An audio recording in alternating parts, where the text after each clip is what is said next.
Flash, and this is my special house on wheels.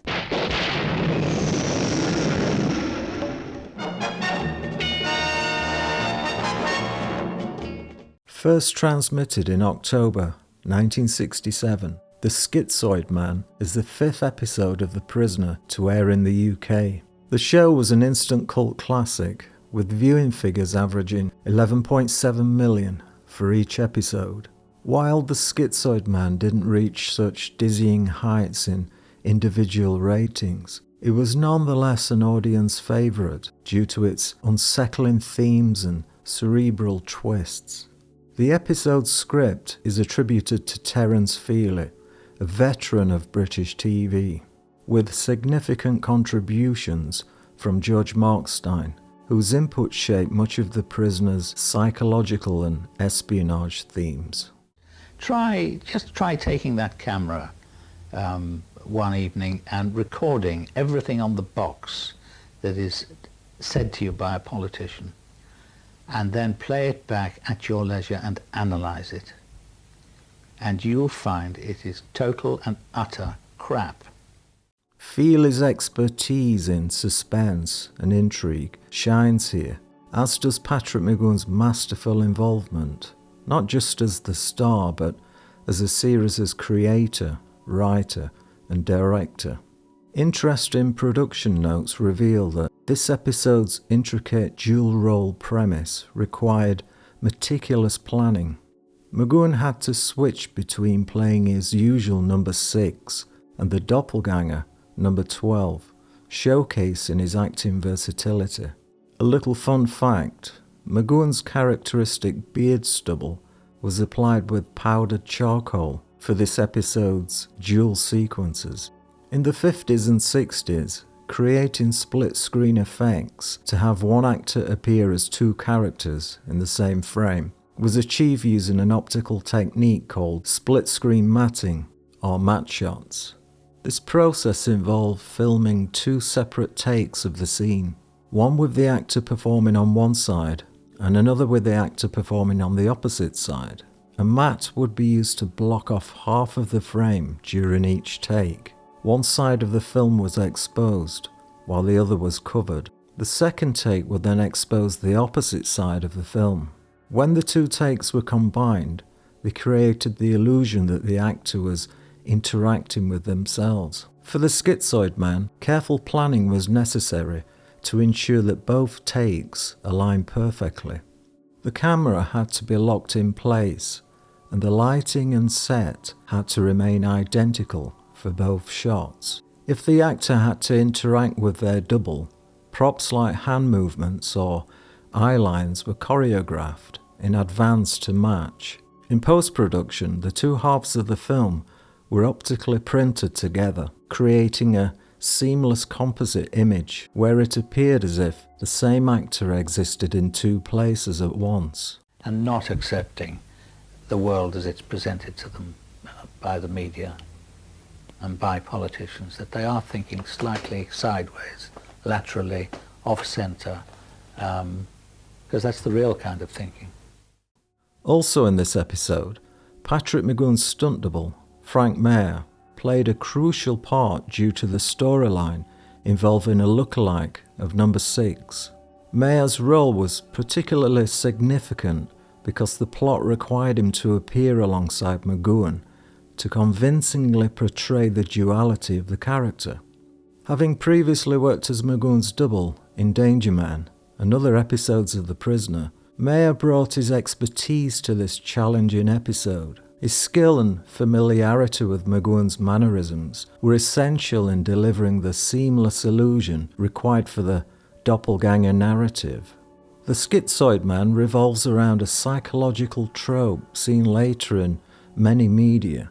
Notable comparisons include episodes of The Twilight Zone and films like The Bourne Identity or Total Recall, where protagonists struggle to assert their identity against manipulation.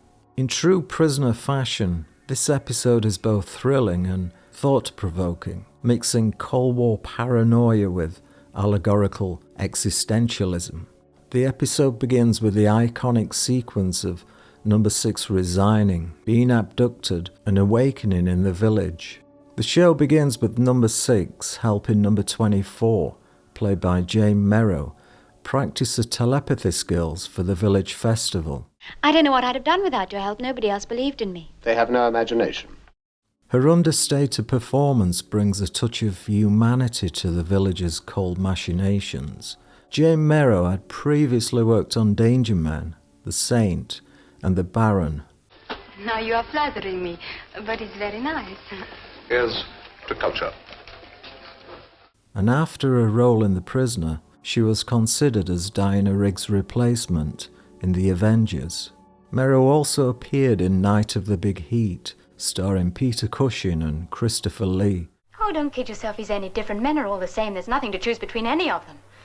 Within half an hour of me coming here, Jeff was kissing me. And eventually moved to LA, where she starred in many television dramas, such as Mission Impossible, The $6 Million Man, Airwolf, MacGyver, Heart to Heart, Magnum P.I., and The Incredible Hulk.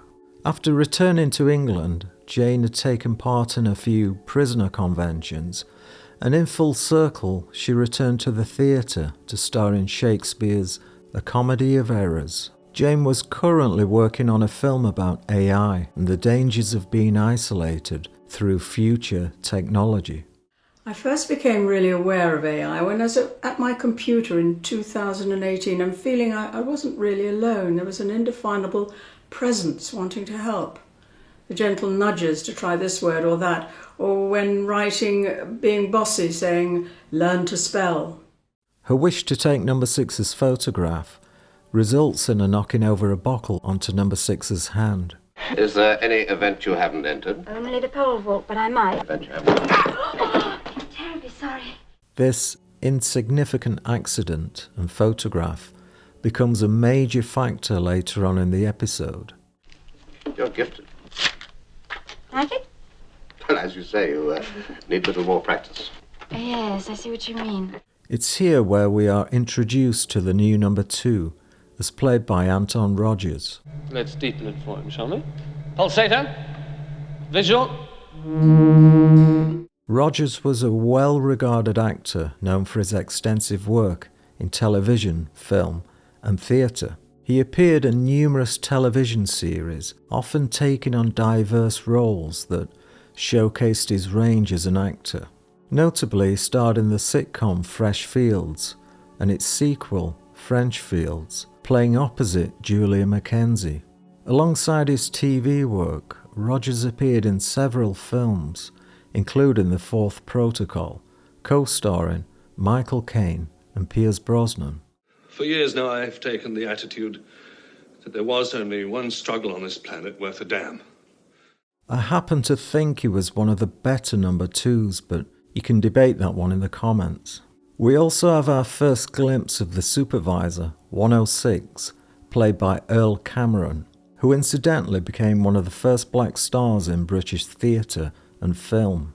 He starred alongside Sean Connery in Thunderball and made several appearances in the children's series Doctor Who. After appearing in many theatre shows, he first met McGoohan whilst acting in the play Coventry. His film career included Simba, a drama about the Mau Mau uprising, The Heart Within, and Sapphire, where he played Dr. Robbins. I knew little of Sapphire's life up here. She seemed happy. I didn't pry further. My sister was 21, you know. TV work includes Danger Man, The Zoo Gang, Dixon of Dock Green, Middle EastEnders, and Lovejoy, a solid actor who was awarded the CBE. I was disappointed in the part because it was so small.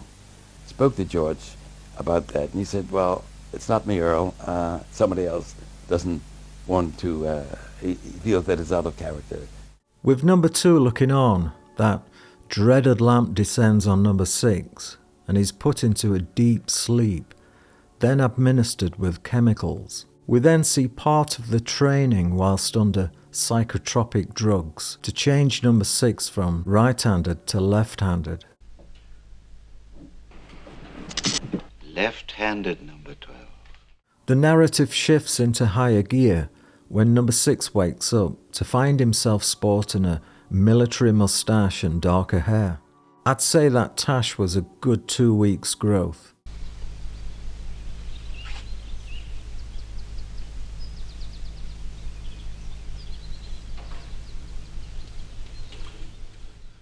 After seeing his blazer now sports a number 12 badge, number 2 invites him to the Green Dome. Outside, he's greeted as number 12 by a villager walking by. Good morning, number 12. See you. The change in appearance is jarring, but the psychological disorientation is far more sinister. I like the carer wheeling the fully masked old-timer around. Keir Starmer would be proud. Obviously, she's in on the plot. Morning, number 12. Nice to see you again. Miss, why do you call me number 12? Well, that's what you were called when I last saw you. When number 2 is going through his small talk, we can see number 6 using his left hand. Yes, they screamed as if I were taking their pensions away. Did they? And it's not so clear, but they've altered his taste for food and preferred cigarettes. Do you think I'd forgotten we used to call you Flapjack Charlie? Even in those days, it was obvious you were going to make a top field man. Number 6 plays along, but it's clear he knows he's not number 12, but is intrigued to know what their plan is. Number 12, which is our number 6, bear with me, is told that his mission is to impersonate number 6, their number 12. Get it? Our prize prisoner, the one we call number 6. Toughest case I've ever handled. I could crack him, of course, but I can't use the normal techniques. It's too valuable. Infiltrating his mind and eroding his resistance. Once he begins to doubt his own identity, he'll crack. The very idea of being tasked with erasing one's own identity is both chilling and perversely Kafkaesque. McGoohan's performance here is understated but masterful. He conveys number 6's confusion and defiance with micro-expressions, allowing the audience to grasp his unspoken fear, the possibility that his captors might succeed. You're now officially number 6. I shan't need this to remind me that I am your number 6. After a quick going over by the makeup ladies, we now see number 6's familiar image, albeit with an apprehensive look on his face.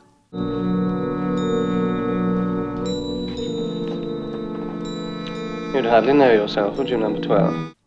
We see a brief scene where number 2 preps number 12 for number 6's arrival. Our number 6. God, this is getting confusing. Notice small changes to his home decor.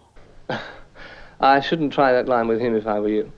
Number 6 has got a very strong sense of territory. You won't shake him on his possessions. No, you won't. He's given the password, Gemini, and left alone. The true psychological assault begins when number 12 encounters his doppelganger, the new number 6.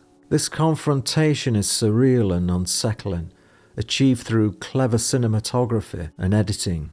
One of number 2's little ideas, I suppose? Where'd they get you? A people's copying service, or are you one of those double agents we hear so much about these days? The split screen is down the left side of the picture frame, along the wall indentation. In the kitchen, the split is visible looking at the white glass, and on the floor would have been tape marks so an actor didn't walk across the split screen, as it were. You know, I never realized I had a freckle on the right-hand side of my nose. When they come to film my life story, you've got the part. Number 6, or 12, asks for his favourite drink, scotch, as in McGoohan's real life. We also see our number 6 struggling to smoke his own brands of cigar, due to his prior hypnosis sessions and enforced medical procedures. And you, how to light a cigar.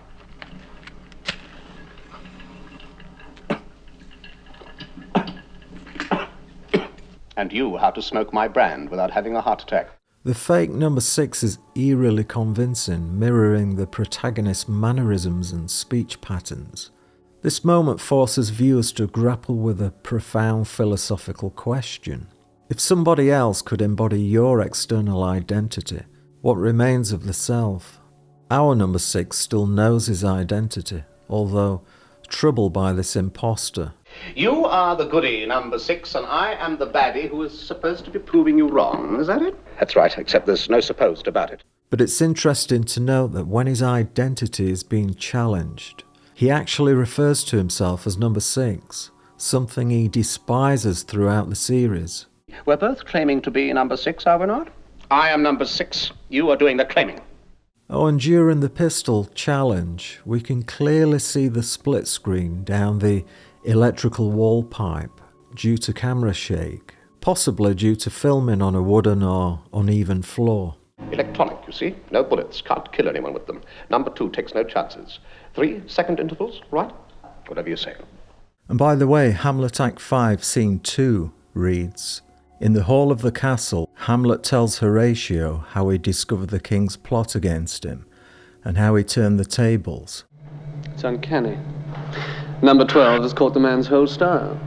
In Haiti would say he has stolen his soul. It's here we see McGoohan's double in the fencing match. Outside, we see the famous backdrop of MGN's Boreham Wood Studios again, as number 12 knocks number 6 to the floor. It's beginning to get on my nerves a little bit. I suppose you're an Olympic boxer as well, are you? Oh, you should know. It's in my record. Perhaps you'd like to find out. After being led into the Green Dome to see number 2, the viewer watches a fake interrogation. Who are you? You know who I am. I am number 6. The climatic sequence unfolds in a series of challenges designed to prove the authentic number 6. These include a memory-based mental exercise and a telepathic session with Alison. The latter is the most emotionally charged, as it forces number 12 to confront Alison's betrayal directly. Despite a role in the charade, a discomfort is palpable, adding a layer of tragedy to the proceedings. Alison? Yes? I'm at number 2's residence. Could you come over right away? I was just going to wash my hair. After the fingerprint test, we have the line, "Science can be perverted." We know all about that. The trouble with science is that it can be perverted. I'm inclined to agree, number 2. You agree? I'm inclined to believe in human instinct. The showdown in this whole scene is when our number 6 brings Alison back into the frame. On first viewing, the audience may not pick up on Alison's negative demeanour as she guesses the cards, and it's only when we get to the end of the episode that all becomes clear. Bring the cards with you. I like the detail in that she's wearing a hat, because in the previous scene, she's told our number 6 that she was ready for washing her hair. Sir. McGoohan's acting here is on point, as he nervously watches his grand idea fall like a deck of cards. 3 wavy lines. Now. Across. The emotional core of this episode is Alison's betrayal. Initially portrayed as a kindred spirit, Alison seems to share a genuine connection with number 6. Her apparent empathy, and coupled with a psychic gift, creates a sense of intimacy and trust. However, in a devastating twist, she sides with the village authorities, using her telepathic skills to authenticate the imposter's identity. You don't have to tell me. I just know that was 5 out of 5. He's the one. He's number 6. How do we do it then? He said, I don't care, but I am not gonna kiss. And we had this raging bloody row for an hour and a half. And in the end I said, okay, right. If it can't be physical, then it's got to be mental. Our number 6 now grabs hold of the photograph taken, and this vital piece of evidence becomes clear in the next scene. This betrayal is not simply an act of treachery, but a reflection of the village's omnipotence. Alison's complicity illustrates how systems of power co-opt individuals, transforming them into instruments of control. Jane Merrow's nuanced performance captures Alison's inner conflict particularly in fleeting moments where guilt flickers across her face. Hey, Lucy. If you gentlemen are finished for today, if you don't mind, I'll see the young lady home. Now the psychotropic drugs have left his system, our number 6 starts to recall past memories of how he was manipulated and brain-trained into questioning his own identity. He's cracking, number 12. What follows is a deeply unsettling sequence in which number 12 is forced to become his double. This includes retraining his dominant hand, smoking with practiced ease, and adopting a behavioural profile dictated by his captors. The left hand, number 12. Your left hand. The meticulousness of this process underscores the village's almost surgical approach to psychological domination. Here, McGoohan's subtle performance shines. His body language shifts from defiance to reluctant compliance, mirroring the erosion of individuality under systemic pressure. Do not smoke white cigarettes. I smoke black cigarettes. And I'm sorry, but getting a man to give up bacon and eggs for a crepe Suzette is just plain cruel. It eventually takes the same literal shock therapy to jolt number 6 back to his natural self. After a brief chat with two heavies, he gives the password Gemini, actually the NASA way of saying Gemini, and feigns an escape so he can sneak up, apparently on a sleeping double. Gemini? What's the password? Our number 6 fools his adversary that is losing his mind and launches attack whilst demanding the new password. And we have to presume that once outside, Rover chooses to kill Curtis as he's the one that runs away. They both offered up the same password. Schizoid Man. Schizoid Man.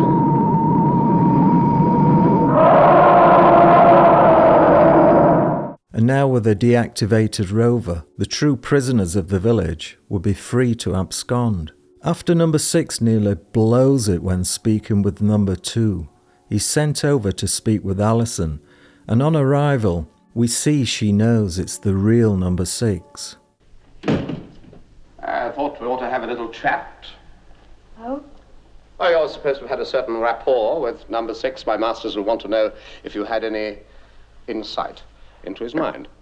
The episode concludes on a poignant note with Alison's apology to the real number 6. Her remorse is genuine, born out of a recognition of his authenticity. In this moment, she becomes more than a pawn of the village. She is a symbol of humanity's capacity for redemption, even in the face of systematic oppression. Number 6's response is characteristically stoic, but his implicit forgiveness hints at his belief in the possibility of resistance, even in the hearts of those who falter. I'm ashamed of what I did to number 6 yesterday. Why are you telling me? Everyone has to tell someone. It was your job. It was a betrayal. At its core, the Schizoid Man is an allegory about the fragility of identity and the existential threat posed by conformity. The episode's central conceit, that one's selfhood can be overwritten, parallels the dehumanizing effects of totalitarian regimes, corporate hegemony, and technological surveillance. There are some times for the lucky ones. If I had a second chance, I want you to know that I wouldn't do it again. Number 6's struggle to reclaim his identity serves as a powerful metaphor for the human spirit's resistance to subjugation. The doppelganger motif also invites a deeper exploration of self-doubt and introspection. In a society obsessed with image and external validation, how do we distinguish the true self from the projections imposed on us? This question is as relevant today as it was in the Cold War era, making the episode's themes timeless. Patrick McGoohan's ethos, both on and off screen, champion the values of autonomy, morality, and intellectual independence.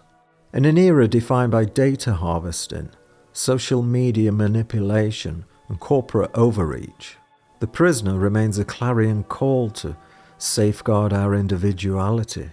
The Schizoid Man, in particular, serves as a chilling reminder of how systems of power seek to define and control us, and why we must resist such incursions with vigilance and tenacity.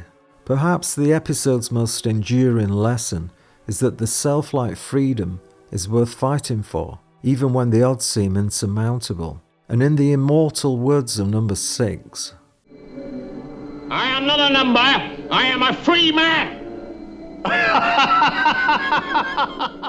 And if you ever find yourself doubting your own identity, take solace in this. At least you haven't woken up with a charcoal moustache and a pack of left-handed cigarettes. McGoohan famously described The Prisoner as an allegory about the struggle for individuality against conformity. The Schizoid Man embodies this ethos perfectly, the episode's core theme being forced to adopt a false identity parallels the societal pressures to conform to political, cultural, or corporate norms. Just as number 6 fights to reclaim his sense of self, so must we resist forces that erode our autonomy. The duality motif also serves as meditation on self-doubt. How well do we know ourselves? And if others manipulate our perception of reality, can we still trust our instincts? Who am I? Why am I here?